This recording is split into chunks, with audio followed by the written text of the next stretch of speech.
আলোচনার অনেকটুকু জুড়ে আছে। শেষ পর্যন্ত ইরানে কি হামলা করতে যাচ্ছেন প্রেসিডেন্ট ডোনাল্ড ট্রাম্প, এটি নিয়ে বেশ কয়েক মাস ধরেই আসলে গুজব চলছে এই কারণে যে বিভিন্ন সময় রণতরী পাঠানো থেকে শুরু করে তাদের সাথে বিভিন্ন চুক্তির সম্ভাবনা বাতিল করা থেকে শুরু করে বৈঠক বাতিল করা শুরু করে নানা পদক্ষেপের মাধ্যমে আমেরিকা মূলত ইরানকে চাপে রাখার চেষ্টা করছে। কিন্তু শেষ পর্যন্ত হামলাটি হচ্ছে কিনা এটি নিয়ে চলছে আসলে নানা আলোচনা। এই অবস্থায় প্রেসিডেন্ট ডোনাল্ড ট্রাম্প বলেছেন ইরানকে 10 দিনের আলটিমেটাম তিনি দিয়েছেন, এর মধ্যে চুক্তি করতে হবে, যদি চুক্তি না করে তাহলে চূড়ান্ত হামলা করার ব্যাপারে তিনি সিদ্ধান্ত নেবেন। তবে সেই সিদ্ধান্তটিও পুরোটি প্রেসিডেন্ট ডোনাল্ড ট্রাম্পের নিজের একান্ত নিজের উপরে নির্ভর করছে, অর্থাৎ তিনি নিজেই সিদ্ধান্তটি জানাবেন যে আসলে কখন নাগাদ কি হতে পারে। একই সাথে প্রেসিডেন্ট ডোনাল্ড ট্রাম্প বাংলাদেশের নতুন প্রধানমন্ত্রী তারেক রহমানকে অভিনন্দন জানিয়ে একটি চিঠি পাঠিয়েছেন। এই চিঠিতে তিনি একই সঙ্গে প্রধানমন্ত্রী তারেক রহমান তার মেয়াদকালে যাতে সাফল্য লাভ করেন সে বিষয়ে শুভকামনা জানানোর পাশাপাশি দুটি বিষয় তাগিদ দিয়েছেন। আমেরিকার সাথে যে বাণিজ্য চুক্তি এবং প্রতিরক্ষা চুক্তি, সেই চুক্তিগুলো যাতে যথাসময়ে খুব দ্রুত করে ফেলা হয় সে আহ্বানটিও তিনি জানিয়েছেন। অর্থাৎ প্রেসিডেন্ট ডোনাল্ড ট্রাম্প আমেরিকার স্বার্থের বিষয়টি কিভাবে অক্ষুণ্ণ রাখা যায় বাংলাদেশের ক্ষেত্রে সেটি নিয়েও তাগিদ দিয়েছেন। দুটি দেশেই আমরা ধারণ করি, তাই এই আলোচনাটুকু আজকের আওয়ার ডেমোক্রেসি অনুষ্ঠানে আমরা করব। সবাইকে স্বাগত জানাচ্ছি। TVN24 নিউজ নেটওয়ার্কের নিয়মিত আয়োজন আওয়ার ডেমোক্রেসি অনুষ্ঠানে আপনাদের সাথে আছি আমি হিসান জুয়েল। আলোচক হিসেবে আমাদের সাথে যুক্ত হচ্ছেন অ্যাসাল অর্থাৎ alliance of South Asian American লেবারের ন্যাশনাল প্রেসিডেন্ট করিম চৌধুরী এবং ব্যালেন্স ল সোসাইটি US এর সাবেক general secretary advocate Abdur Rashid. আপনাদের দুজনকে স্বাগত জানাচ্ছি আমাদের আলোচনায়। করিম চৌধুরী, একটু আমেরিকা দিয়ে শুরু করি আলোচনা, কারণ অনেকেরই মনের মধ্যে এই ভয় ভীতি আতঙ্ক সংখ্যাটা আছে যে শেষ পর্যন্ত ইরানের সাথে কোথায় গিয়ে থামতে যাচ্ছেন প্রেসিডেন্ট, কিংবা কোথায় গিয়ে এই বিষয়টা সুরাহা করতে যাচ্ছেন। এতদিনকার পরিস্থিতি বিশ্লেষণ করে আপনার কাছে কি মনে হচ্ছে, এটি কি শুধুই হুমকির পর্যায়ে থাকবে নাকি এটি শেষ পর্যন্ত হামলা করে নিজেদের স্বার্থ আদায়ের যে বিষয়টি সেটি হাসিল করা হবে? জুয়েল ভাই, অনেক অনেক ধন্যবাদ। আমি আপনার প্রশ্নের জবাবে সরাসরি চলে যাব, কারণ এটা একটা বার্নিং ইস্যু। আমাদের শুধুমাত্র অভ্যন্তরীণ বিষয় না, আন্তর্জাতিকভাবেও আমেরিকা এবং ইরানের মধ্যে যে সংঘাতপূর্ণ অবস্থা সেটা নিয়ে সবাই সচেতন আছে সারা বিশ্ব। আমি যদি আপনার উত্তর সরাসরি দেই, আপনার প্রশ্নের উত্তরটা সরাসরি দেই, তাহলে মনে করব যদি ইরান সম্পূর্ণভাবে সারেন্ডার না করে আমেরিকার প্রতি, কোন সলসুতা নয়, আমেরিকা যেভাবে ভেনেজুয়েলাকে আক্রমণ করেছে ঠিক সেভাবেই ইরানকে আক্রমণ করে বাধ্য করবে। শুধু রিজার্ভ চেঞ্জ না, দীর্ঘমেয়াদী ইরানকে আমেরিকা অনুগত করে রাখার ব্যবস্থা করবে, যাতে করে সেখানে অন্য একটি বন্ধুপ্রতিম আমেরিকান রাষ্ট্র থ্রাইভ করতে পারে মধ্যপ্রাচ্যে। সেই দুইটা ফল, একটা হলো আমেরিকার যে স্বার্থ আদায় করা সেটা করবে, অর্থনৈতিক স্বার্থ থেকে শুরু করে রাজনৈতিক স্বার্থ, ভূ রাজনৈতিক স্বার্থ। অন্যদিকে আমেরিকার যে বন্ধুপ্রতিম রাষ্ট্রটি এই সমস্ত পরিকল্পনার পিছনে দীর্ঘদিন ধরে ইনভেস্ট করে আসছে, দীর্ঘদিন সব ধরনের কলা কৌশল চালিয়ে আসছে, আমেরিকার ভিতরে এবং বাইরে অনেকটা আমেরিকাকে বাধ্য করছে সেখানে যেতে। আমি শব্দটা ব্যবহার করছি বাধ্য এই কারণে যে লেজিসলেটিভ দিক থেকে মধ্যপ্রাচ্যের ওই রাষ্ট্রটির শক্তি আমেরিকার আভ্যন্তরীণ রাজনীতিতে এত বেশি যে ইচ্ছা করলে সেখান থেকেই সবকিছু নিয়ন্ত্রণ করা যায় বর্তমানে। আমরা আশা করি আমেরিকার সাথে আগামী নভেম্বর মাসে যে মিডটার্ম ইলেকশন আসবে সেই পরিস্থিতির একটা অবসান হবে। তবে আপনার প্রশ্নের উত্তর, যদি ইরান সম্পূর্ণভাবে আমেরিকার যে সমস্ত শর্ত দিয়েছে, ব্যালিস্টিক ক্ষেপণাস্ত্র থেকে শুরু করে আণবিক অস্ত্র উন্নয়নের যে সরঞ্জাম উন্নয়নের যে পদ্ধতি মানে কর্মসূচি, সেটাকে সম্পূর্ণভাবে যদি আমেরিকার দাবি মতে প্রত্যাহার না করে, তাহলে আক্রমণ করে দেশটিকে অর্থনৈতিক, সামরিক এবং রাজনৈতিকভাবে সম্পূর্ণভাবে আমেরিকার করায়ত্ত করা হবে, যেমনটি করা হয়েছে আমাদের প্রতিবেশী একটি ক্যারিবিয়ান রাষ্ট্র ভেনেজুয়েলাকে। এতে কোনো সন্দেহ নাই, আমেরিকা ইজ রেডি, আমেরিকার মিলিটারি ফোর্স ইজ রেডি। সেই ক্ষেত্রে আমার মনে হয় শুধুমাত্র সময় ক্ষেপণ করা হচ্ছে। যদিও আজকে ট্রাম্প বোর্ড অফ পিচের সবাই বলেছেন যে 10 দিন সময় আছে, হয়তো 10 ঘন্টাও নেই, কেননা আমেরিকা তার উপযুক্ত সময়ে হামলা চালাবে। সে সময় ক্ষেপণ করবে না। ওকে, আমি একটু অ্যাডভোকেট আব্দুর রশিদের কাছে জানি যে ইরানের ইস্যুতে যখনই হামলা চালানোর বিষয় আসে তখন তো আসলে আমেরিকা সেখানে একা করে না। আমেরিকার সাথে অন্যতম বন্ধু রাষ্ট্র হিসেবে ইসরায়েল সবসময় যোগ দেয় এবং এবারও সামরিক বিশ্লেষকরা যেটি মনে করছেন যে হামলাটি শুরুতে হয়তো ইসরায়েল নিজেই চালিয়ে ইরানকে নৈতিকভাবে দুর্বল করে ফেলতে পারে, যাতে আমেরিকা হামলা চালানোর দরকারই না হয়, ইরান নতি স্বীকার করে এবং ইসরায়েলের হামলায় তারা পর্যদুস্ত হয়ে শেষ পর্যন্ত আমেরিকার কাছে এসে হার স্বীকার করে। এমনটি কি হতে পারে যে আমেরিকার আগে ইসরায়েলি হামলা চালিয়ে বসলো? ধন্যবাদ জুয়েল ভাই আপনার এই প্রশ্নের জন্য। যৌক্তিক প্রশ্ন। আসলে ইরানের সাথে যুক্তরাষ্ট্র এই মুহূর্তে যে বৈরিতা চলছে, এটা যদি আপনি জিওগ্রাফিক্যাল কনটেক্সটে দেখেন তাহলে আসলে কার সাথে এগুলো করা হচ্ছে, মানে কে করছে মূলত। একটু আগে আমাদের গেস্ট যিনি বললেন যে ওইখানে একটি মধ্যপ্রাচ্যে একটি রাষ্ট্র আছে, যে রাষ্ট্রটার স্বার্থে, যে রাষ্ট্রটা এই দেশের গৃহ পলিটিক্স এর মতো এত বেশি স্ট্রং যে তারা আসলে আমেরিকার যে সৌর্য শক্তিকে সেটাকে তারা পৃথিবীর বিভিন্ন জায়গায় বিশেষ করে নিজেদের কামিয়াবি স্বার্থের জন্য সেখানে তারা ব্যবহার করছে। হ্যাঁ, এটা অবভিয়াসলি আপনি বলতে পারেন ইসরায়েল তো যে কোনো সময় আক্রমণ করতে পারে। ইসরায়েলের আক্রমণের প্রতি কেউ চ্যালেঞ্জ করার মতো যেমন সামর্থ্য শক্তি নেই। ইসরায়েল পার্শ্ববর্তী দেশগুলোতে দীর্ঘ প্রায় 75 বছর ধরে আশপাশে প্রায় হাফ ডজন রাষ্ট্রকে সে যখন খুশি তখন সে ইনভেড করেছে, আক্রমণ করেছে, মিসাইল মেরেছে, ঢুকেছে সোলজার নিয়ে। কিন্তু এগুলোকে বলার মতো, দেখার মতো, কথার মতো, বলার মতো কেউ নেই। আমরা যে একটা ওয়ার্ল্ড প্ল্যাটফর্ম তৈরি করেছি যেটাকে আমরা ইউনাইটেড নেশনস বলি, ইউনাইটেড নেশনসটাকে সম্পূর্ণরূপে একটা রাবার স্ট্যাম্প বানিয়ে রাখা হয়েছে, এটাকে অকার্যকর করে রাখা হয়েছে, বরং এটাকে বাইপাস করে যে পিস অফ বোর্ড তৈরি করা হচ্ছে, এটা কমপ্লিটলি আন্তর্জাতিক 193টি দেশের যে যৌথ উদ্যোগে তৈরি একটা প্ল্যাটফর্ম, যেটা সারা পৃথিবীর শান্তি এবং নিরাপত্তার জন্য কাজ করবে। এটাকে সম্পূর্ণ বৃদ্ধাঙ্গুল দিয়ে দেখানো। কারণ হচ্ছে যে আপনি পৃথিবীর যে কোনো অঞ্চলে যদি পিস স্থাপন করতে চান তাহলে আপনাকে আগে সেই অ্যাসেম্বলিতে আসতে হবে, যে অ্যাসেম্বলিতে পৃথিবীর সব স্বাধীন সার্বভৌম রাষ্ট্র যার সদস্য। দেখেন, আমেরিকার একটা চমৎকার লিডারশিপ ছিল সারা পৃথিবীতে শান্তি এবং নিরাপত্তা প্রতিষ্ঠা, জাতিসংঘ প্রতিষ্ঠার মধ্যে দিয়ে। সেই নিরাপত্তার প্রতিষ্ঠার যে প্ল্যাটফর্মটাকে, এটাকে ফান্ড না দিয়ে দুর্বল করে, আপনি জানেন যে ইদানিং জাতিসংঘ বিভিন্ন ফান্ড ক্রাইসিসে ভুগতেছে। জাতিসংঘ শুধু শান্তির জন্যই না, তারা বিভিন্ন জায়গায় পৃথিবীতে ক্ষুধা নিবারণের জন্য, তারপরে রিফিউজিদের জন্য যে প্রোগ্রামগুলো করে, এগুলো ব্যাপকভাবে ক্ষতিগ্রস্ত হচ্ছে শুধু আমেরিকার জাতিসংঘের ফান্ড বন্ধ দেওয়ার কারণে বা ফান্ড না দেওয়ার কারণে। এবং ডোনাল্ড ট্রাম্প প্রকাশ্যে এই কথাগুলো বলেন এবং পিস অফ বোর্ড এটা জাতিসংঘের একটা রিপ্লেসমেন্ট হতে হবে, এই ধরনের কথাবার্তাও উনি তার কথার ইঙ্গিতে বলছেন, তাই না? হাওয়েভার আসি মধ্যপ্রাচ্যের মধ্যে। এখন এখানে ইসরায়েল তো একবার আক্রমণ করেছে, ইসরায়েলকে আমরা বলতে পারি এটা আমেরিকার ঘাঁটি।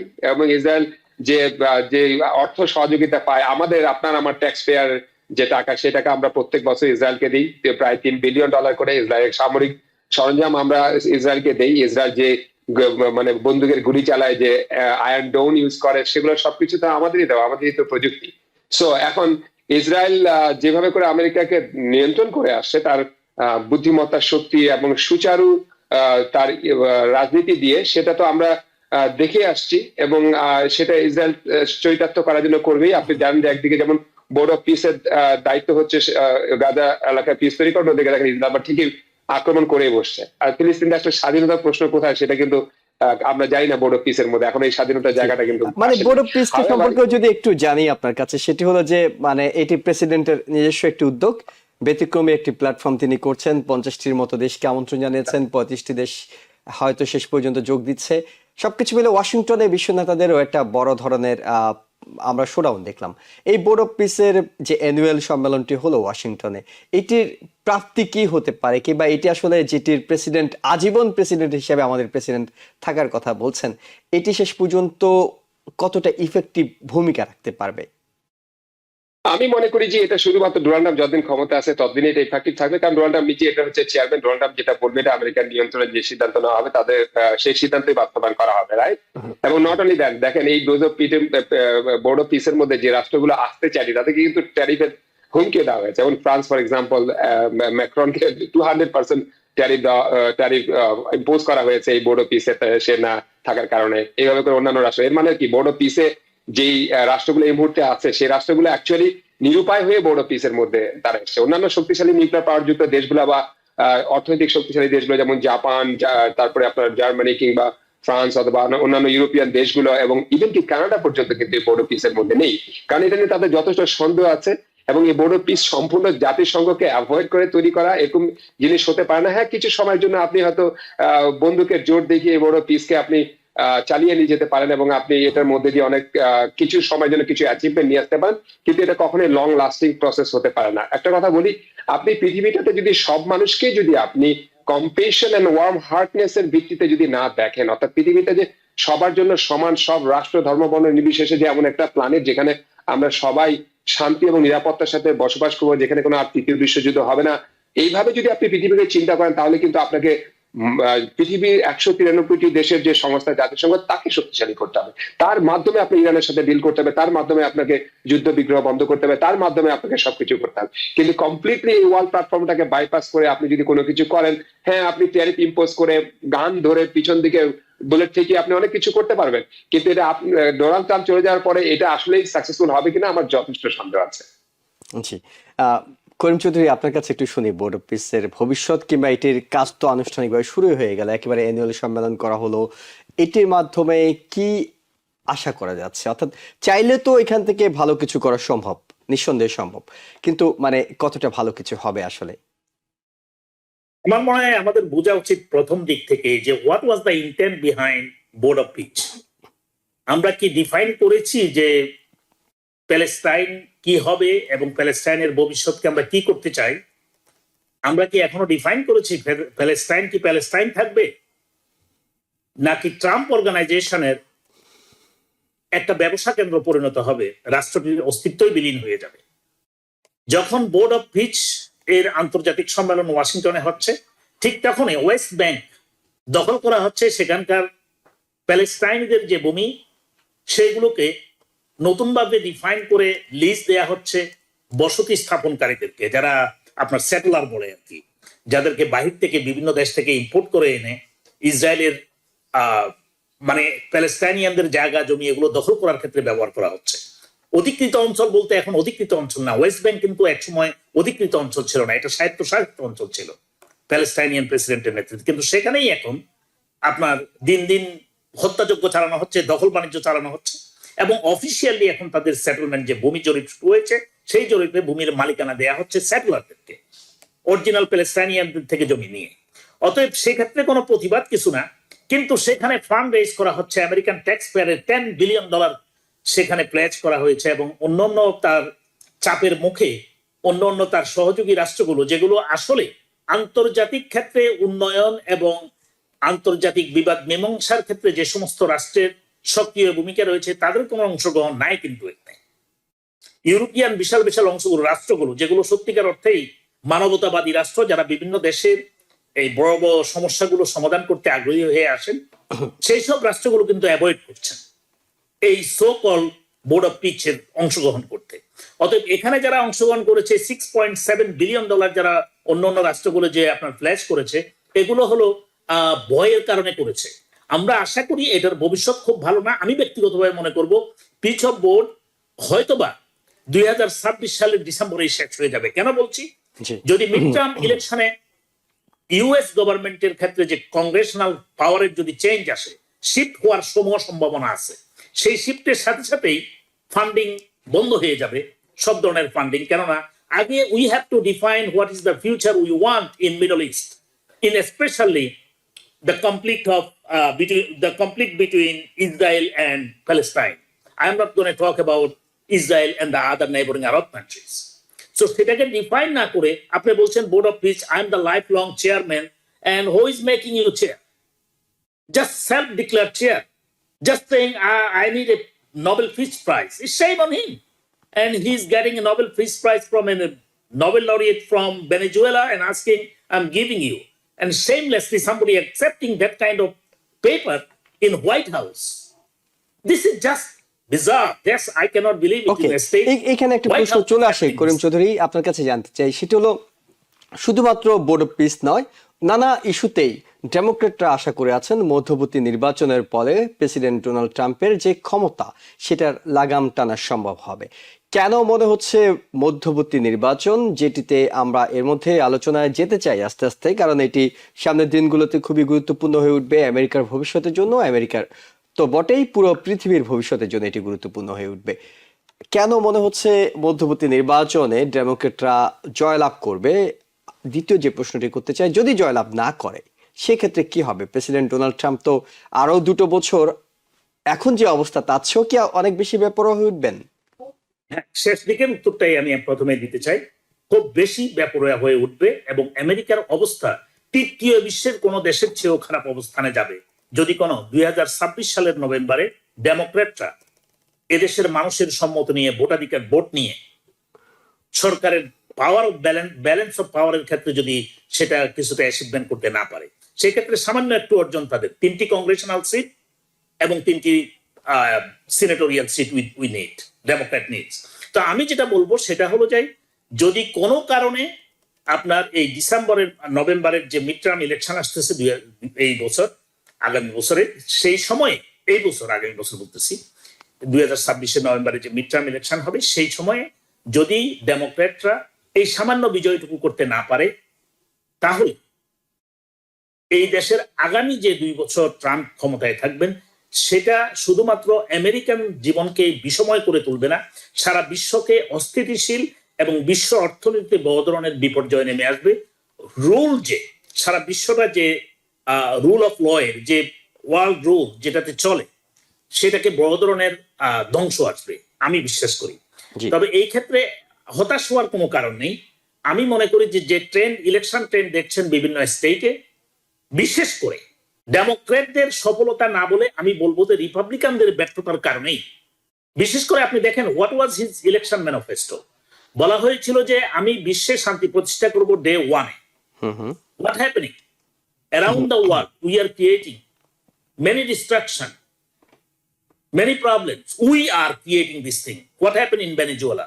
How the American politics and American state now looks like around the world. আপনি দেখেন যে সারা বিশ্বে এখন অনেকেই আমেরিকান পাসপোর্ট নিয়ে লজ্জায় পরিচয় দিতে চায় না যে আমি আমেরিকান। আমরা একদিকে শান্তির কথা বলে অন্যদিকে একটা কোন রকম কংগ্রেশনাল অ্যাপ্রুভাল ছাড়া কোন রকম রাষ্ট্রীয় যে আমাদের বিপর্যয় আসতেছে বা আমাদের উপর অ্যাটাক করছে, সেই রাষ্ট্রীয় নিরাপত্তার ঝুঁকি ছাড়া আমরা হঠাৎ করেই একটা বিবৃতি দিয়ে যে অ্যাটাক করলাম একটা রাষ্ট্রকে এবং সেখানকার তেল সম্পদের অধিকার নিয়ে নিলাম। নির্লজ্জের মতো সেটা হচ্ছে। এর চেয়ে নির্লজ্জ আর কি হতে পারে? আমরা এখন অ্যাগ্রাসী হয়ে গেছি। আমরা তো এক সময় যারা অ্যাগ্রাসন করতে তাদেরকে আমাদের ফরেন পলিসি ছিল we will not support this thing, now we are committing crime, এবং সেটা কথা হচ্ছে ডোমেস্টিক্যালি এবং ইন্টারন্যাশনালি। আচ্ছা, আরেকটা কথা বলা হয়েছিল দ্রব্যমূল্যে যে ইনফ্লেশনের কথা বলা হয়েছিল, আপনি দেখেছেন যে ইনফ্লেশন কোথায় গেছে। বলছিল আমি দ্রব্যমূল্য নিয়ন্ত্রণ করব এবং ক্রয় ক্ষমতার ভিতরে নিয়ে আসবো। উনি ট্যারিফ আরোপের করে দ্রব্যমূল্যকে কয়েক গুণ বাড়িয়ে দিয়েছেন। না, সমস্যাগুলো আমরা অনেকটুকু জানি। আমি বলতে চাচ্ছি কেন আপনারা আশাবাদী হচ্ছেন মধ্যবর্তী নির্বাচনে ডেমোক্রেটরা তার ক্ষমতার লাগাম টানতে পারবেন? আশাবাদের জায়গাগুলো কোথায়? না, সেটাই বলছি যে রিপাবলিকানদের যে ভুল, দেখুন তার যে কমিটমেন্ট ছিল বিশ্ব শান্তি প্রতিষ্ঠায় সে ভূমিকা রাখবে। যে কারণেই হোক সে প্রমিস করেছিল, মানুষ যখন অস্থির হয়ে গেছিল ইউক্রেনের যুদ্ধ নিয়ে, বিশ্বের বিভিন্ন প্রান্তে মিডল ইস্টের যুদ্ধ নিয়ে, বলা হয়েছিল সে ত্রাণকর্তা হিসেবে আসছে এবং সে বলেছিল মুসলমানদেরকেও কমিটমেন্ট দিয়েছিল এবং মধ্যপ্রাচ্য এবং বিভিন্ন অঞ্চলের লোকজনকে কমিটমেন্ট দিয়েছিল শান্তি প্রতিষ্ঠার ক্ষেত্রে সে অগ্রণী ভূমিকা রাখবে। ফেইল নাম্বার 1, ইনফ্লেশন কন্ট্রোল, যেখানে অর্থনৈতিক দিক থেকে সাধারণ জনগণের সারা আমেরিকা ব্যাপী নাবিশ্বাস হয়ে গেছে, সেই ক্ষেত্রে সে প্রমিস করেছিল দ্রব্যমূল্য নিয়ন্ত্রণে আনবে, লাগাম টেনে ধরবে। কোথায় লাগাম টেনে ধরছে? লাগাম তো উল্টা দিকে টানছে, উপরের দিকে টানছে। সে ইম্পোজ করছে ট্যারিফ আপনার ট্যারিফ, যার সমস্ত দায়ভার এসে পড়ছে ভোক্তা লেভেলে আমাদের আপনার কাঁধে, ট্যাক্স পেয়ারের কাঁধে। সে ট্যাক্স বেনিফিট দিচ্ছে। দেখেন আমাদের ট্রেজারি এখন full of money, this money coming from the consumers like you and I. Who will be benefited? Tax benefits are getting the rich people, the businessmen, corporate interest. So আমাদের থেকে blood সাক করে যে অর্থটা নেওয়া হচ্ছে সেটা দেয়া হচ্ছে ধনিক শ্রেণীকে, যারা তাকে ডোনেশন দিয়েছে, যারা তার মামলা চালানোর খরচ চালিয়েছে, যারা তার অপকর্মকে সমর্থন দিয়েছে। প্রথম ইলেকশনের পরে প্রথমবার সে যখন প্রেসিডেন্ট হয়েছিল সেই সময়ে এবং দ্বিতীয়বার প্রেসিডেন্ট হওয়ার আগে যার বিরুদ্ধে যে মামলা মোকদ্দমা হয়েছে, সেই মামলাগুলোতে এখনো তার বিরুদ্ধে অনেক মামলা রয়েছে, আপনি জানেন। থার্ড আমি বলি, ইমিগ্রেশনের কথা বলা হয়েছিল he will remove criminals, Thugs, gangs, rapist from our society. Instead he is removing in general all the immigrants including US citizen. He did not keep his promise. He violated people's trust and the voting result And now what he is doing, আপনি দেখেন আটলান্টায় যে vote হয়েছিল 2020 সালে, সেই ভোটগুলো সে নিয়ে আসছে তার justice ডিপার্টমেন্টকে ব্যবহার করে। সে এখানে কিছু কারিগরি করার চেষ্টা করছে, রিএস্টাবলিশ করার চেষ্টা করছে। How he is using the justice department আপনি দেখেছেন। অ্যাপস্টেইন ফাইল নিয়ে কি ঘটনা ঘটলো, সারা জাতি যখন অ্যাপস্টেইন নিয়ে জানতে চায়, অ্যাপস্টেইন ইনসিডেন্ট নিয়ে, এটাকে বাধা দেওয়ার সব ব্যবস্থা করা হলো। জি, Thanks to Congressman Ro Khanna and his team, finally they had to disclose this thing. Okay, And now মানে it is এই coming. কারণগুলোকে আপনি বলছেন ভোটাররা Andrew was arrested in London G, because of his involvement with this Epstein scandal. What happened next? Our president is a scandal. He is most scandalous, and he is involved seriously. And we hope he will resign, because an American president involved with that kind of child rape. Okay, Still we have president. ফ্যাক্টটা হলো Karim Chowdhury, I think আপনাকে values একটু are fact নিয়ে আলোচনা করি। important. সেটা হলো এই president Donald ট্রাম্পকে তো এই দেশের মানুষ, নাগরিকরা তারা 2000 মানে এর আগে আরেক দফা দেখেছেন, তাই না? মানে 2016 থেকে 20 সাল পর্যন্ত তো তারা দেখেছেন। তারপর দেখার পরেও তো তাকে দ্বিতীয়বার নির্বাচিত করলেন। তো সেই জায়গায় আপনি কেন আশাবাদী হচ্ছেন যে মধ্যবর্তী নির্বাচনে গিয়ে তার এই কাজগুলো একেবারে ভোটাররা সব ছুঁড়ে ফেলে দেবে? মানে এটা কেন আপনার কাছে মনে হচ্ছে? আমি খুব সংক্ষেপে জানবো আপনার কাছে আসলে বিষয়টা।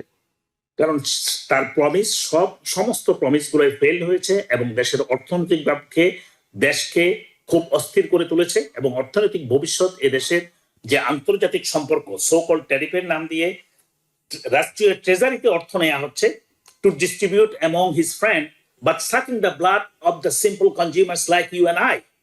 সো এটাতে আলটিমেটলি এক্সপোর্টার যারা, ম্যানুফ্যাকচারার যারা, তারা ক্ষতিগ্রস্ত হচ্ছেন, আমি আর আপনি ক্ষতিগ্রস্ত হচ্ছি। মানুষের অর্থনৈতিক নিরাপত্তা যেমন নাই, আপনি দেখেন হেলথ কেয়ার, সেখানে যে হেলথ কেয়ার বেনিফিট, যেটা সেফটি নেট, সেখান থেকে ফান্ড উজ্জ্ব করা হয়েছে। সেই ফান্ড উজ্জ্ব করার ফলে আমি যেই সিটিতে থাকি, সেই সিটির 52,000 people will lose their healthcare benefit. They have to pay now more premium. Okay. New York State, millions of people will lose their healthcare benefit. Millions. So এই কারণগুলো কি আপনি বড় হিসেবে দেখছেন, যেগুলোতে ভোটাররা আসলে আপনার কাছে মনে হচ্ছে তাৎক্ষণিক, যেহেতু এখনই তারা সাফার করছে, তারা হয়তো মধ্যবর্তী নির্বাচনে আরেকটা জিনিস অ্যাড করবো আপনাকে, আপনি দেখছেন যে ট্রেন্ড, কয়েকটা স্টেটে বিভিন্ন ধরনের ইলেকশন হয়েছে। সেই ইলেকশন ট্রেন্ড, যে সমস্ত রেড স্টেট ইলেকশন হয়েছে, আমরা ব্লু স্টেটের কথা বেশি বলা উচিত না, রেড স্টেটে সেখানে যে সিটের যে চেঞ্জ হচ্ছে, সেটা একটা প্যাটার্ন। সেটা থেকে আপনি আগামী ইঙ্গিত পাচ্ছেন মিড টার্মে কি হতে পারে।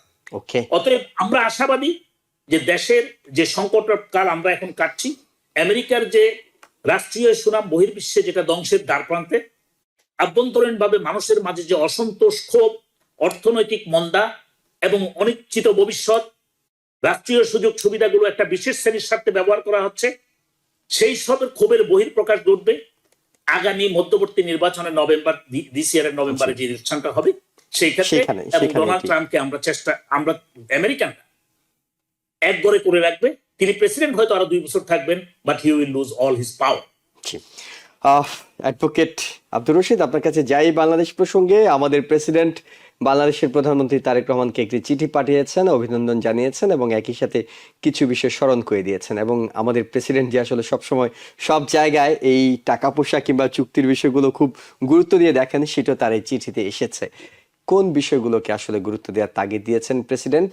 এবং বাংলাদেশ, আমরা তো জানি যে কিছু কিছু চুক্তি যেগুলো অন্তর্বর্তীকালীন সরকার করে গিয়েছে, বিশেষ করে 1% ট্যারিফ কমানোর বিনিময়ে নন ডিসক্লোজার যে এগ্রিমেন্টটি করেছে, সেখানে বাংলাদেশকে এমন কিছু জিনিস কিনতে হবে যেগুলো নিয়ে বাংলাদেশ কোটি কোটি ডলার ইনভেস্ট করতে হবে, কিন্তু সেটি রিটার্ন কি পাবে জানি না। আমাদের প্রেসিডেন্ট ডোনাল্ড ট্রাম্প কি বাংলাদেশের প্রধানমন্ত্রীকে সেই তাগিদটি দিলেন? কি মনে হলো তার চিঠিটি পড়ে?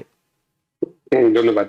আসলে এই চিঠি নিয়ে আপনার একটা পুরো টক শো হওয়া উচিত, বা এগ্রিমেন্টটা নিয়ে আপনার একটা পুরো টক শো হওয়া উচিত বলে আমি মনে করি। কারণ আমি ব্যক্তিগতভাবে ডক্টর ইউনূসের অনেক প্রশংসা করি। আমি ব্যক্তিগতভাবে মনে করি যে তিনি একটা ফিনিক্স বার্ডের মতো বাংলাদেশের একটা ক্রান্তিকারী এসে উনি হাল ধরেছেন, হাল ধরে 3 বছর সময়ের মধ্যে উনি কমিটমেন্ট রক্ষা করেছেন। একটা নির্বাচন দিয়ে উনি একটা সিম্পল একটা বিটকেস নিয়ে উনি চলে এসেছেন, রাইট। উনি আসলে কোনো যেই প্রতিশ্রুতি বা কমিটমেন্ট জাতির জন্য রেখেছিলেন শুরুতে, সেই কমিটমেন্ট উনি পূর্ণ করে চলে এসেছেন। কিন্তু আবার যখন একটা সরকার, অন্তর্বর্তীকালীন সরকার, যেই সরকারই হোক না কেন, রাষ্ট্র ক্ষমতা যখন থাকে, তারা ভালো কাজ তো করে, তার পাশাপাশি কিছু মন্দ কাজ করে। আপনি যদি আমাকে মোটা দাগে বলেন যে ডক্টর ইউনূসের সবচেয়ে বড় মন্দ কাজ কি ছিল, আমি বলবো যে আমেরিকার সাথে এই চুক্তিটা। এই চুক্তিটা আসলে আমরা একটা আন্তর্জাতিক চুক্তি যখন হয় তখন হয় কি এই চুক্তিগুলো বিভিন্ন হুটহাট করে করা উচিত না। এগুলো আসলে একটা গণতান্ত্রিক দেশ হলে এটা আপনি জনগণকে জানাবেন, জনগণ এটা নিয়ে টকশো করবে, চুলচেরা বিশ্লেষণ করবে, অভিজ্ঞরা মতামত দিবে, বাংলাদেশের স্বার্থকে আলোচনা করা হবে, তারপরে যদি আপনি একটা চুক্তিতে যান তাহলে সেই ধরনের চুক্তি হয় সবচেয়ে ভালো চুক্তি। আমরা এর আগে দেখেছি ভারতের সাথে অনেক চুক্তি করা হয়েছে, অনেক গোপন চুক্তিও করা হয়েছে, যে চুক্তিগুলো আমরা ওই বিগত সরকার ক্ষমতা থেকে না গেলে আমরা দেখতেও পারতাম না, এবং যখন চুক্তিগুলো আমরা দেখলাম তখন আমরা দেখলাম যে অনেক বৈষম্যমূলক চুক্তি করা হয়েছে, যেখানে আমাদের স্বার্থের চাইতে অন্য দেশের স্বার্থ যেন বেশি রক্ষিত হচ্ছে। এই চুক্তিটাও কিন্তু সে ধরনের একটা চুক্তি। আমি যদি চুক্তির আপনার বিশেষ কতগুলো দিক আপনার সামনে উল্লেখ করি, সেটা হচ্ছে যে 14টি বোয়িং উড়োজাহাজ আমরা কিনবো, তার সাথে আমরা ভবিষ্যতে অনেক সামরিক সরঞ্জাম আমেরিকার কাছ থেকে কিনবো। 15 বছরে $1500 কোটি আমরা জ্বালানি কিনবো তাদের কাছ থেকে, সেই জ্বালানিগুলো, এবং বছরে প্রায় $350 কোটি কৃষি পণ্য আমাদেরকে কিনতে হবে। যুক্তরাষ্ট্রের পণ্যে কোনো কোটা আরোপ করতে আমরা পারবো না। যুক্তরাষ্ট্রের প্রায় 6710টি পণ্যকে শুল্ক ছাড় দিতে হবে বাংলাদেশকে। On the other hand Bangladesh পাবে মাত্র 1608টি পণ্যের শুল্ক সুবিধা বা পণ্যের শুল্ক সুবিধা, রাইট? এছাড়া আমরা যে পারমাণবিক স্থাপনা তৈরি করেছে রূপপুর বিদ্যুৎ কেন্দ্র, যেখানে রাশিয়ার সাথে আমাদের অলরেডি একটা চুক্তি আছে, এই পারমাণবিক বিদ্যুৎ স্থাপনার যে জ্বালানি কিংবা তার যে রিঅ্যাক্টর, সেগুলো কেনার ক্ষেত্রে তারা আমাদেরকে রেস্ট্রিকশন দিয়েছে। আলটিমেটলি এগুলো আমেরিকার কাছ থেকে আমাদের কিনতে হবে, রাশিয়ার কাছ থেকে কেনা যাবে না। এছাড়াও দেখেন আমরা $1 বিলিয়ন যে তেল এবং $3.5 বিলিয়ন কৃষি পণ্য কিনবো, মোট $4.5 বিলিয়ন আমরা তাদের কাছ থেকে পণ্য কিনছি। এর সাথে রপ্তানি পণ্যের উপর আমরা 19% আমরা শুল্ক প্রদান করব আমেরিকাকে। আরো সামরিক সরঞ্জাম, এগুলো তো আছেই, সম্পূরক অনেক ধরনের চুক্তি, মানে যে ট্রাম্পস গুলো আছে যেগুলো আমেরিকার পক্ষে কাজ করবে, সেগুলোকে ইজি করার জন্য আমরা কমিটেড হয়েছি। এবং এর মধ্যে দিয়ে যেটা হলো সেটা হচ্ছে কি যে আমরা কি পেলাম, আমরা হয়তো আমেরিকা থেকে আপনার তাদের তুলা নিয়ে যাব, গার্মেন্টস আমরা তৈরি করবো, সেই গার্মেন্টস এর একটা বড় প্রবেশাধিকার আমাদের আমেরিকাতে থাকবে, হুইচ ইজ রিয়েলি গুড, যে বাংলাদেশের গার্মেন্টস সেক্টরটা প্যান্ডামিকের পরে যেটা ক্ষতিগ্রস্ত হয়েছিল সেটা হয়তো চাঙ্গা হবে। এছাড়া অন্যান্য দিকগুলো যদি আমরা চিন্তা করি তাহলে আমরা দেখবো যে এই চুক্তিতে আসলে আমরা লুজার বেশি হয়েছে। এটা আমার ব্যক্তিগত অভিমত, আমি হয়তো এক্সপার্ট না, কিন্তু সাদামাটা চোখে আমি যদি বাংলাদেশের কৃষক, রিস্কাওয়ালা এবং সাধারণ মানুষের চোখে যদি আমি এই চুক্তি দেখি, তাহলে আমার কাছে মনে হয়েছে এই চুক্তিতে আমরা লুজার বেশি হয়েছে। এমন একটা চুক্তি, এই চুক্তিটা আসলে যদি একটা চুক্তিটা ভালো দিক আছে যে চুক্তিটাকে ইচ্ছা করলে 60 দিনের নোটিশ দিয়ে, যেমন আপনি বাড়ি ভাড়া নেওয়ার ক্ষেত্রে যেমন নোটিশ দিয়ে বাড়িওয়ালা চুক্তি থেকে বের হতে পারে, টেনান্টও বের হতে পারে, ঠিক সেরকম এখান থেকে বের হওয়ার একটা সুযোগ আছে। কিন্তু আমেরিকার বিরুদ্ধে সেই সাহস, সেই এটা কি আমরা কি মানে ঘাড়ে কয়েকটা মাথা যে আপনি মানে প্রেসিডেন্ট ট্রাম্প প্রশাসনের সঙ্গে একটি চুক্তি বাতিল করে দেবেন 60 দিনের নোটিশ দিয়ে, এটা কি সম্ভব মানে এই বাস্তবতায়, বৈশ্বিক বাস্তবতায়? তবে হ্যাঁ, একটা আশার কথা আপনাকে বলি, সেটা হচ্ছে যে তিনি তারেক রহমান আমাদের নতুন প্রধানমন্ত্রীর সাথে তিনি উদাত্ত আহ্বান জানিয়েছেন তার সাথে কাজ করার জন্য, তাকে তিনি সহযোগিতা করতে চেয়েছেন। এটা তো আসলে কূটনৈতিক ভাষা, রিয়েলি গুড। এটা তো কূটনৈতিক ভাষা। বাংলাদেশ যদি এই অ্যাডভান্টেজটা নিতে পারে, এটা যদি উনি টুইট করেছেন, ওনাকে অভিনন্দন বার্তা জানিয়েছেন, চিঠিতে জানিয়েছেন, এখন বাংলাদেশ কি এটা অ্যাডভান্টেজ নিতে পারবে কিনা? আমরা বরাবরই দেখেছি বাংলাদেশ যেন কেন ডিপ্লোম্যাটিক্যালি আসলে শক্তিশালী রাষ্ট্রগুলোর সাথে ডিপ্লোম্যাটিক্যালি আমরা উইন করতে পারি না, ভারতের সাথে পারি না, চায়নার সাথে পারি না, আমেরিকার সাথে পারি না। আমাদের ডিপ্লোমেসিতে যেন কোথায় আমরা একটা বড় দুর্বলতা আছে। অন দ্য আদার হ্যান্ড এই বিএনপি সরকারের ডিপ্লোমেসি অতীতে আমরা দেখেছি আওয়ামী লীগ সরকারের ডিপ্লোমেসি চাইতেও কিন্তু বেশ আমার কাছে দুর্বল লাগে। এখন যদি এমন হয় যে তারা অভিজ্ঞতা সঞ্চয় করেছে, অতীত থেকে শিক্ষা নিয়েছে এবং তারা নতুন ভাবে শিখেছে, যদি বাংলাদেশ ডিপ্লোম্যাটিক্যালি তাদের সাথে ফেস করতে পারে, আমাদের পণ্যকে সত্যি গার্মেন্টস ফ্যাক্টরি পণ্যকে যদি আমেরিকাতে মানে ঢুকাতে পারে এবং এখান থেকে যদি অ্যাডভান্টেজ নিতে পারে, আবার অন্যদিকে ট্রাম্পের সাথে আমাদের একটা শক্তিশালী সম্পর্কের দরকার আছে, কারণ আমরা তো ভারত বিরোধী একটা সেন্টিমেন্ট, একটা বিপ্লব করলাম, ভারতের একচেটি আধিপত্যবাদের বিরুদ্ধে আমরা সংগ্রাম করে বের আসলাম। আমাদের পরাশক্তি বন্ধু দরকার, একদিকে চায়নাও দরকার, ইন্ডিয়াও তো আমাদের দরকার আছে, অন দ্য আদার হ্যান্ড আমেরিকার মতো পরাশক্তিরও আমাদের দরকার আছে। এখন এই 3 পরাশক্তির ব্যাটল গ্রাউন্ড হিসেবে বাংলাদেশ যদি ভালো খেলতে পারে, তাহলে বাংলাদেশ এই ব্যালেন্স করে সামনে এগিয়ে যেতে পারবে। আর যদি আমাদের ডিপ্লোমেসি ফেল করে, তাহলে আলটিমেটলি আর কি হবে, আমাদের ভবিষ্যতে ক্ষতি হবে।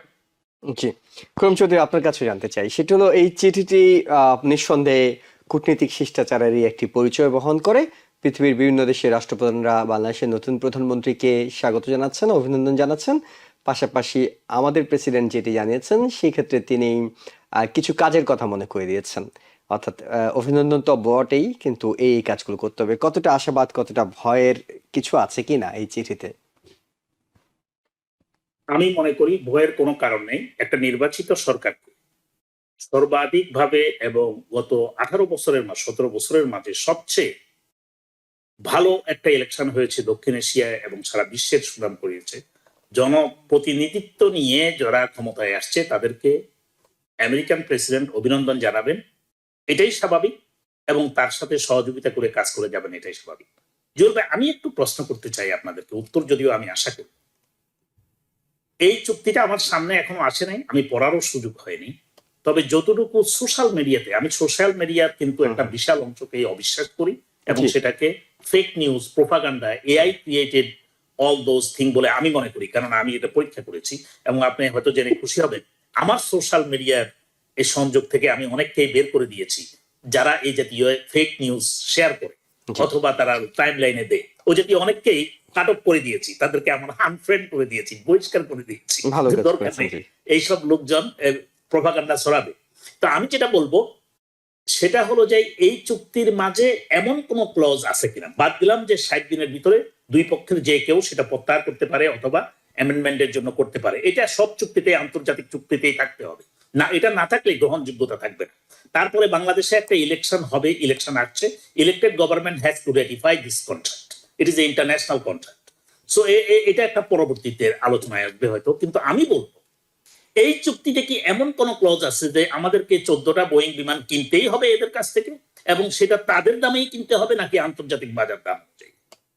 আমি কিন্তু ফেক মিডিয়া, ফেক নিউজের যে তার প্রোপাগান্ডাটা দেখছি, সেটাকে বলা হচ্ছে আমেরিকা থেকেই কিনতে হবে। দেখুন, বিমান আমরা তৈরি করি না, বিমান আমরা কিনি আন্তর্জাতিক বাজার থেকে, এবং আমাদের যে অর্থনৈতিক অগ্রগতি সাধিত হচ্ছে, আরো 14টা না হয়তো 1400 বিমানে কিনতে হবে অদূর ভবিষ্যতে। বিমান কিনতে হবে, আমাদের বিমানের ফ্লিট একদম ধ্বংস হয়ে গেছে। কোত্থেকে কিনবে? আন্তর্জাতিক বাজারে কম্পিটিটিভ প্রাইস নিয়েই কিনবে।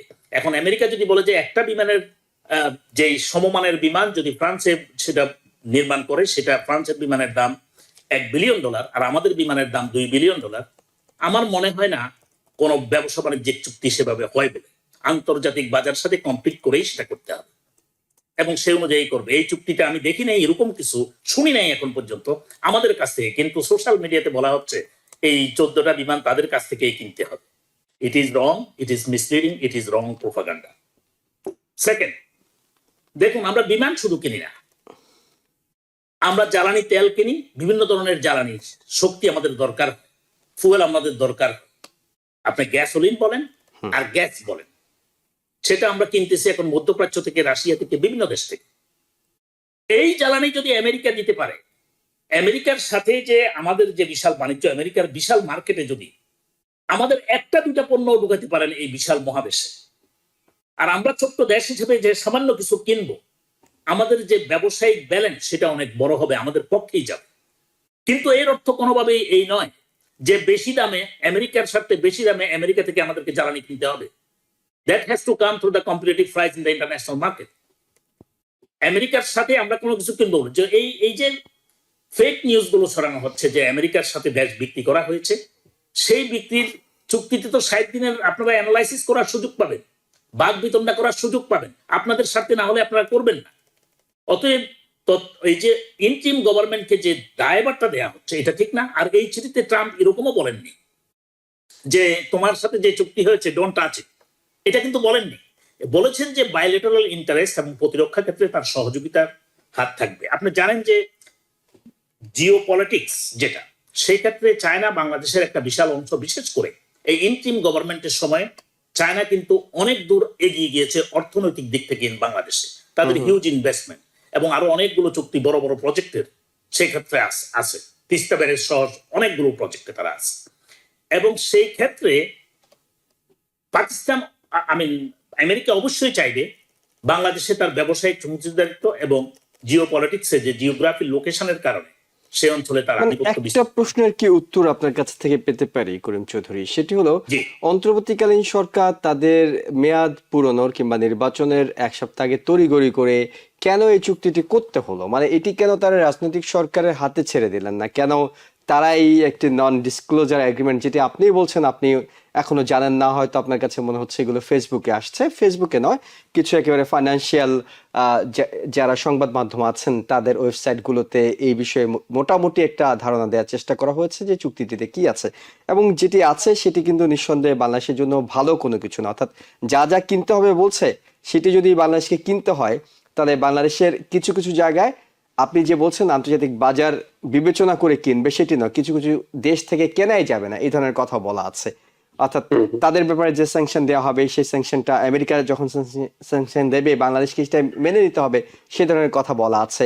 5 বছরে এত হাজার কোটি টাকার জ্বালানি কিনতে হবে, সেগুলো বলা আছে। অর্থাৎ নানা ধরনের বিষয় আছে। আমি মানলাম যে এটা 7 দিন ধরে গবেষণা হবে, কিন্তু অন্তর্বর্তীকালীন সরকারকে কেন তড়িঘড়ি করে এই চুক্তিটি করে যেতে হলো? কেন তারা 1 সপ্তাহ অপেক্ষা করতে পারলেন না রাজনৈতিক সরকারের জন্য? আমি তাদের মনটা বলতে পারবো না তারা কেন অপেক্ষা করেননি। সম্ভবত আন্তর্জাতিকভাবে আমেরিকার যে চাপ রয়েছে, এই জাতীয় চুক্তি সম্পাদন না করলে যে সমস্ত দেশের উপরে 100%, 200% পর্যন্ত ট্যারিফ বসানো হচ্ছে, বাংলাদেশের জন্য যদি এই জাতীয় কিছু আসে, আমাদের গার্মেন্ট শিল্প একটা মাত্র শিল্প যা দিয়ে এখন আমরা আন্তর্জাতিক বাজারে ডলার কালেকশনের ক্ষেত্রে এই শুধুমাত্র রেমিটেন্সের পরেই সেটা একটা বড় ধরনের উৎস, সেটাকে ধ্বংস করতে চায়নি সরকার, আমার বিশ্বাস। কেননা এই যে মন্দা পড়বে, সেই মন্দায় অনেক গার্মেন্টস টোটালি ব্যবসা থেকে ধ্বংস হয়ে যাবে। একবার যখন গার্মেন্টসের কোনো একটা গার্মেন্টসের একটা অর্ডার, একটা বাইং হাউসের নষ্ট হয়, সেটা মিলিয়নস অফ ডলার, এবং সেটা কয়েকটা ফ্যাক্টরিকে, কয়েক হাজার মানুষের জীবনযাত্রাকে ইম্প্যাক্ট করে, এফেক্ট করে। যার ফলে আমি মনে হয় যে সব দিক বিবেচনা করে, রাজনৈতিক এবং অর্থনৈতিক দিক বিবেচনা করেই তারা এই স্বাক্ষর করেছে, এবং সেখানে অপরচুনিটি রেখেছে ইলেক্টেড গভর্নমেন্টের বিবেচনার জন্য। আরেকটা জিনিস যে আপনি বারবার বলছেন, আমি কিন্তু সেটা মিন করি নাই যে এটা NDA, non disclosure agreement. No, this is open, এবং বাংলাদেশ সরকার কিন্তু সেখানে এটা প্রকাশ করে দিয়েছে। আমেরিকান এম্বাসি থেকেও নাকি সেটা একদম ওপেন করে দেওয়া হয়েছে যে এই চুক্তিটা হয়েছে বাংলাদেশের সাথে। এই চুক্তির কারণেই এখন বাংলাদেশ এই একদম শুল্কমুক্ত ভাবে এখানকার আমেরিকান কটন দ্বারা প্রস্তুত যে সমস্ত পণ্য শুল্কমুক্ত ভাবে করবে। একটু কটন নিয়ে আমি আপনাকে বলি, বাংলাদেশ যে পরিমাণ কটন ইম্পোর্ট করে সারা বিশ্ব থেকে, আপনি জানেন যে টেক্সটাইল এবং ফ্যাব্রিক্স মেকিং এর ক্ষেত্রে বাংলাদেশ এখন শুধু এশিয়াতে না, সারা পৃথিবীতে একটা স্বর্ণ যুগে পালন করছে। যার ফলে এই ক্ষেত্রে যে কটন যে র ম্যাটেরিয়াল, সেটা আমরা এখন ইজিপ্ট থেকে কিনি, রাশিয়া থেকে কিনি, সামটাইমস আমরা ইন্ডিয়া থেকেও কিনি।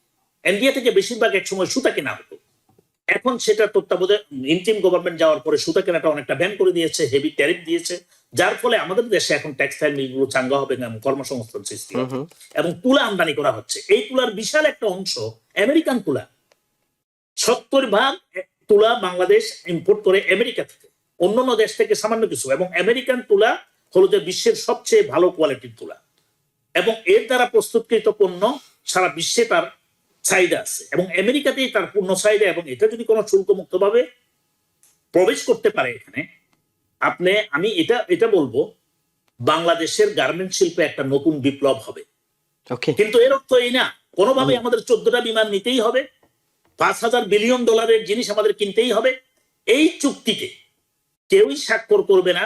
আমরা যেটা স্বাক্ষর করেছি এটাতে কি লেখা আছে আমাকে একটু দেখতে হবে, কিনতে হবে। একটা দেশের চাহিদা নাই আমাকে সবকিছু কিনতে হবে না, তা তো না, কখনোই না।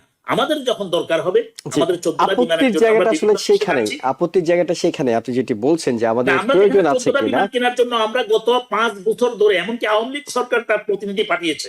আপনি জানেন যে আমাদের সাবেক রাষ্ট্রদূত আওয়ামী লীগ সরকারের মন্ত্রীর সাথে বাংলাদেশে যে মিট করেছেন, ড্যান মাজিনার কথা বলছি আমি, এই বিমান বিক্রির জন্য। কেননা বাংলাদেশ সেই ক্ষেত্রে টেন্ডার দিয়েছিল, আন্তর্জাতিক দরপত্র আহ্বান করেছিল।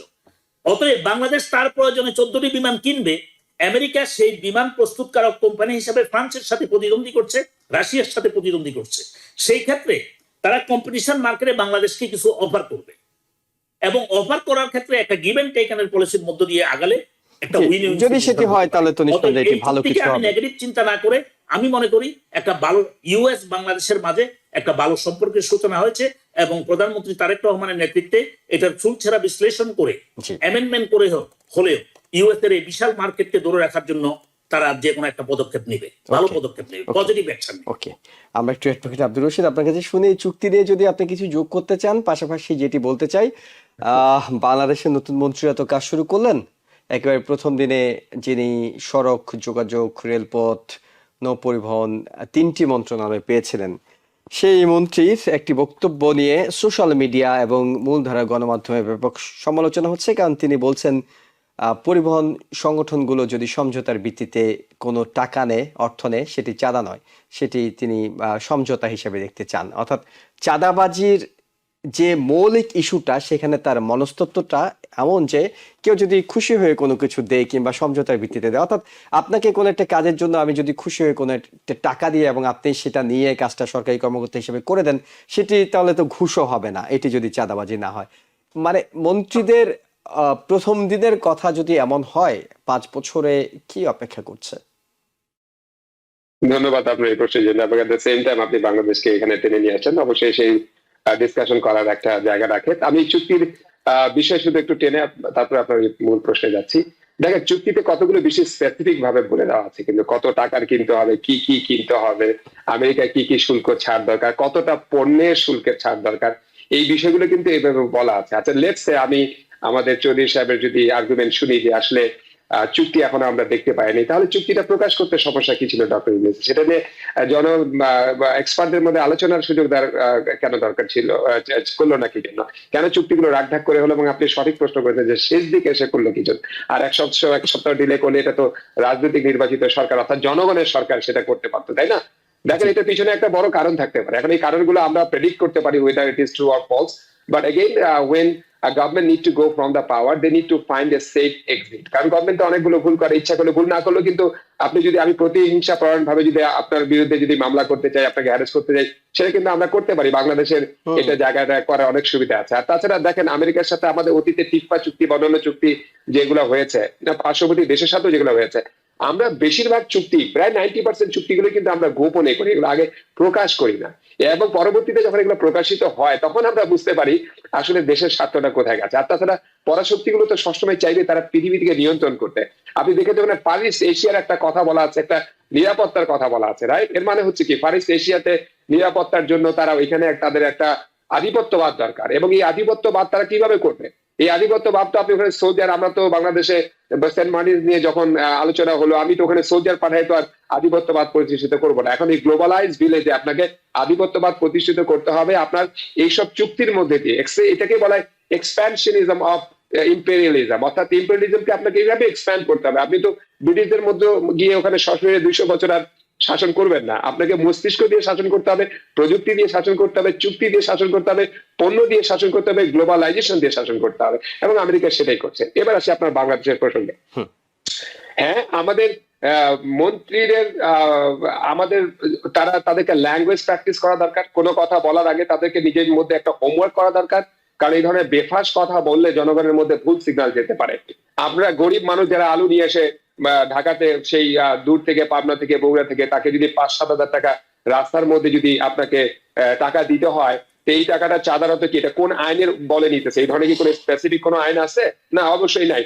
যদি না নেওয়া হয় তাহলে অবশ্যই এটা চাঁদা। চাঁদা নেওয়ার জন্য দেখেন, আমি চাঁদা তো বিভিন্ন ফ্যাশনে হয়। আমি 5টা মাস্তান পিছন দিয়ে গিয়ে আপনার গাড়ির সামনে বললাম যে ভাই, আপনি আমাদের এই দাতব্য কাজে আপনি 5,000 টাকা ভাই দান করেন। আমার পিছন দিকে 5টা মাস্তান দেখে কি আপনি বলবেন যে না ভাই দিব না? তো এইটা তো এক ধরনের চাঁদাবাজি। চাঁদাবাজি কি মানুষ জোর করে নিতে হবে? বিভিন্ন ধরনের ভাবে ক্যাটাগরিক্যালি ইনফ্লুয়েন্স ক্রিয়েট করে চাঁদাবাজ করা যায়, এবং এটা কমপ্লিটলি চাঁদাবাজ। আর যদি এটা চাঁদাবাজ না হয়, তাহলে মন্ত্রী সাহেব এটাকে কিভাবে এটার নামকরণ করতে চায়? আপনাকে নাম দেন তো, যে এটাকে আমরা কি বলতে পারি? এগুলোর মধ্যে দিয়ে হয় কি, চাঁদাবাজদের উৎসাহিত করতে। এবং পরিবহন সেক্টরে বাংলাদেশের সবচেয়ে বেশি চাঁদাবাজি হয়, এবং এই চাঁদাবাজিটার কারণে সবচেয়ে বেশি ক্ষতিগ্রস্ত হয় প্রান্তিক পর্যায়ের মানুষ, যারা উত্তর অঞ্চলে বা দক্ষিণ অঞ্চলে সাধারণ কৃষক, যারা মাথার ঘাম পায়ে ফেলে তারা কৃষি পণ্য উৎপাদন করে। রমজান মাসে যেটা খুব গুরুত্বপূর্ণ, রমজান মাসের সময়টাতে যেটা খুব গুরুত্বপূর্ণ, যে অলরেডি এক খালি লেবু 100 টাকার বেশি দাম ছাড়িয়ে গেছে, সবজি, কাঁচামরিচ সবকিছুতে দাম ছাড়াচ্ছে। শুধুমাত্র এই পরিবহন খাতে চাঁদাবাজি নিয়ন্ত্রণ করা গেলেও কিন্তু সেটি অনেকটা কমিয়ে আনা যেত।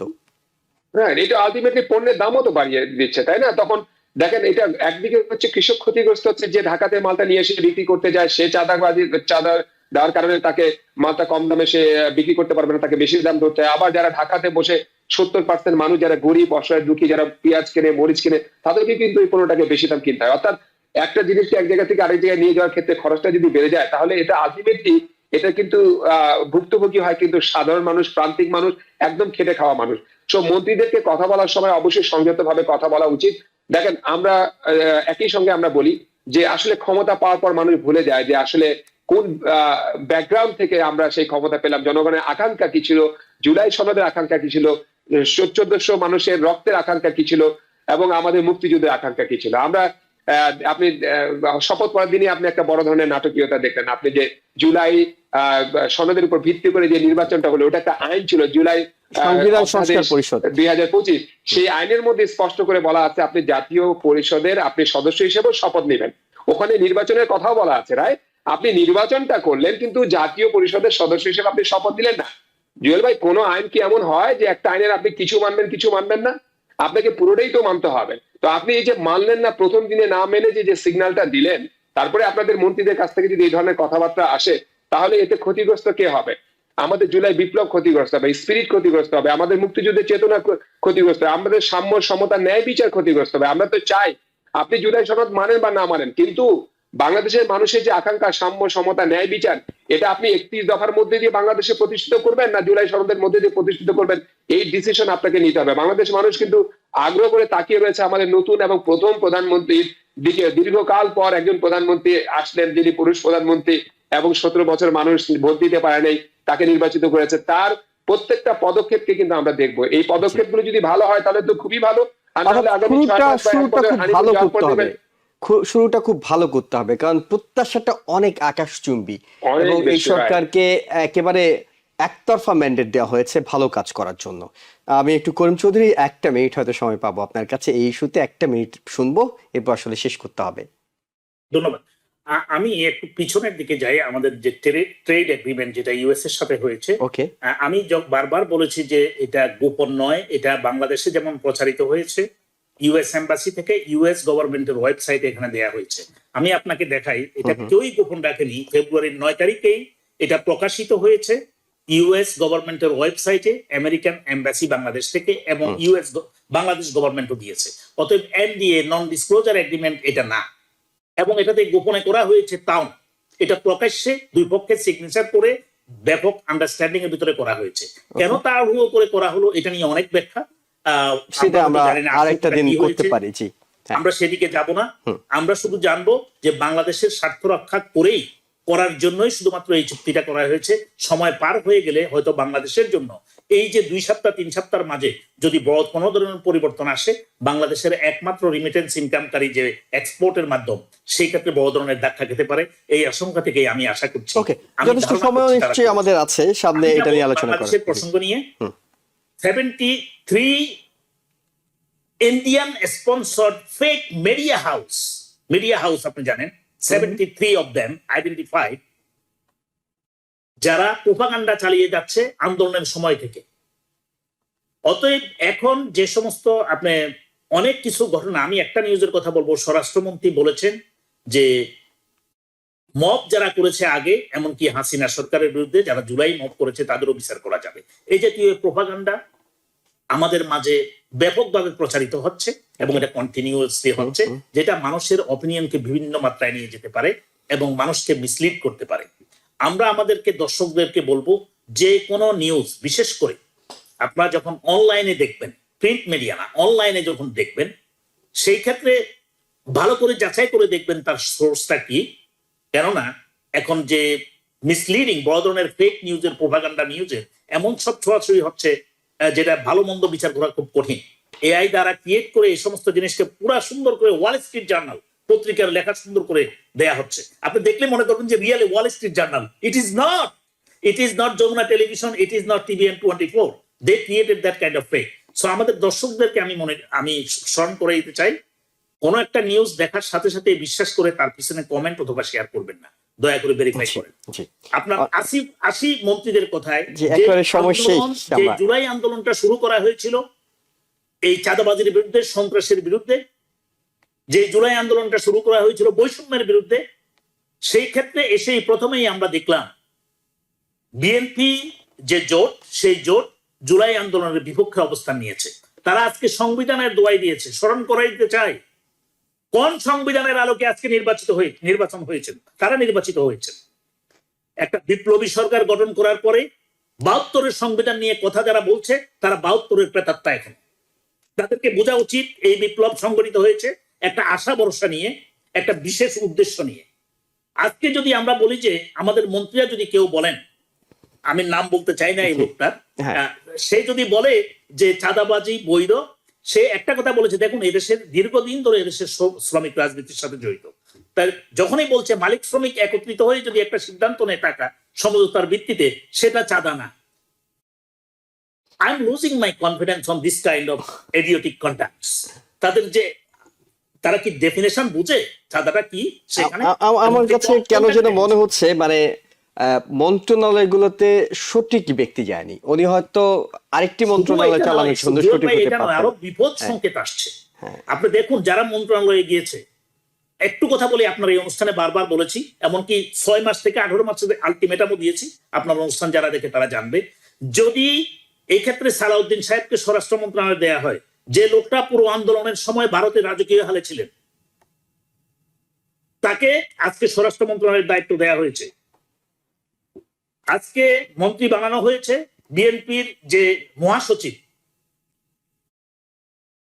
ফখরুল ইসলাম আলমগীরকে, ওনারা আব্বাস সাহেবকে, আমির খসরু মাহমুদ চৌধুরী সাহেবকে। এরা কি আন্দোলন করেছিল? এরা কি আন্দোলনের সাথে জড়িত ছিল? এরা হেভিওয়েট দলের শীর্ষ নেতা, ওদেরকে দিতেই হবে। ১৭ বছর ধরে বিদেশ থাকতে হতো না, খালেদা জিয়াকে বন্দী থাকতে হতো না, বালুর ট্রাক সেখান থেকে উঠে যেত। এই লোকগুলোই ছিল রয়ের রিয়েল এজেন্ট।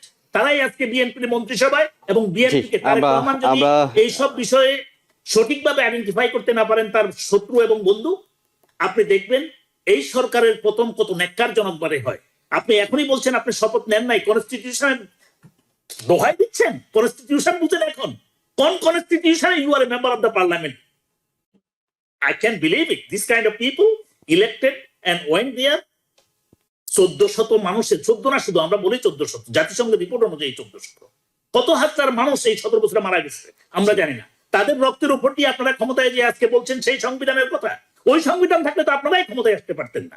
অতএব আপনারা যে ম্যান্ডেট দিয়েছে, রেফারেন্ডামের যে ম্যান্ডেট, সেটা স্মরণ রাখুন।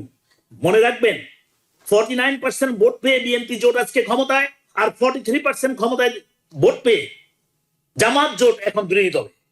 অতএব যদি জরুরিভাবে আবারও নির্বাচন দিতে হয়, আপনাদের পাত্তা থাকবে না জনগণের সাথে যদি আপনারা বিশ্বাসঘাতকতা করেন। ওকে, আমরা আশা করছি এই ধরনের পরিস্থিতি তৈরি হবে না। ধরনের বিপর্যয় আসছে, সেখানে লাশ কবর দেয়া, যেমন শেখ মুজিবের লাশ কবর দেওয়ার মানুষ ছিল না, বিএনপির লোকদের এই ঘটনার পুনরাবৃত্তি ঘটবে বিএনপির প্রতি। আমরা আশা করছি এতটা খারাপ পরিস্থিতির দিকে বাংলাদেশ না যাক, এইটা আমাদের প্রত্যাশা, যাতে ট্র্যাকে রাজনীতির যে ট্র্যাকটার কথাই খোঁজা হচ্ছিল এতদিন, এবং জাতীয় ঐক্যমত্য কমিশনের মাধ্যমে যে ঐক্যমত্যটা তৈরি করে এই নির্বাচনটা দেয়া হয়েছে, সেই ট্র্যাকে বাংলাদেশ ফিরবে, এটা আমরা প্রত্যাশা করতে পারি। ডক্টর করিম চৌধুরী এবং অ্যাডভোকেট আব্দুর রশিদ, আপনাদের দুজনকে ধন্যবাদ জানাচ্ছি আমাদের এই আলোচনায় এতক্ষণ আপনারা সময় দেওয়ার জন্য, আপনাদের মতামত দেওয়ার জন্য, এবং দর্শক যারা দেখছিলেন আপনাদের সবাইকে আরো একবার ধন্যবাদ জানিয়ে শেষ করছি আজকের মতো। ভালো থাকবেন। টিভিএন 24 টেলিভিশন দেখতে আজই কল করুন 7187776556। লগ ইন করুন www.totalcablebd.com। নিউ ইয়র্ক থেকে সম্প্রচারিত টিভিএন 24 টেলিভিশন বিশ্বজুড়ে বাঙালির কণ্ঠস্বর।